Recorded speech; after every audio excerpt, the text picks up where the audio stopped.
મોંઘવારીના માર વચ્ચે હવે ખાંડના ભાવમાં થયેલા વધારાએ સામાન્ય પરિવારનું બજેટ ખોરવી નાખ્યું છે। જૂનમાં 45 પ્રતિ કિલો મળતી ખાંડનો ભાવ હવે 65થી 70 સુધી પહોંચી ગયો છે। ખાંડના ભાવમાં સતત વધારો થતાં ગૃહિણીઓના બજેટ ઉપર સીધી અસર પડી છે। ચા કોફીથી લઈને મીઠાઈ અને અન્ય ખાદ્ય ચીજવસ્તુઓના ખર્ચમાં પણ વધારો થવાની સ્થિતિ છે। તહેવારોની સિઝન વચ્ચે ખાંડ મોંઘી થતાં લોકોમાં પણ નારાજગી જોવા મળી રહી છે। લોકોનું કહેવું છે કે જીવન જરૂરી ચીજવસ્તુઓમાં પહેલેથી જ મોંઘવારી છે, ત્યારે ખાંડના ભાવમાં વધારો સામાન્ય પરિવારો માટે મોંઘવારીનો વધુ એક માર છે।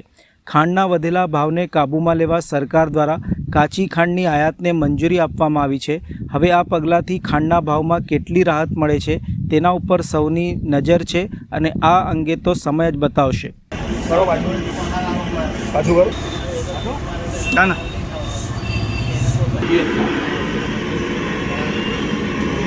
છેલ્લા એક મહિનામાં ખાંડનો લગભગ 25 થી 30 રૂપિયાનો વધારો થઈ ગયો છે 1 કિલો પાછળ। હવે ચાના વેપારીઓ માટે એક દુઃખના સમાચાર, કારણ કે એક ચાના 20 રૂપિયાથી વધારીને હવે ભાવ શું નક્કી કરવું એ નક્કી નથી કરી શકતા। કારણ કે કોઈ જે માણસો નથી રાખતા દુકાન ઉપર એ સસ્તા ભાવે વેચે, અને જેની પાસે માણસો છે એનો પગાર કાઢવાનો એ બધું કાઢવા માટે એમને મોંઘી વેચવી પડે।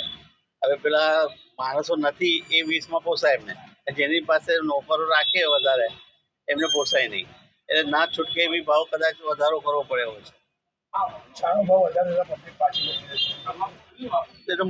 એક તો ક્વોન્ટિટી નહીં તો ક્વોલિટીમાં ફેરફાર કરવો પડશે।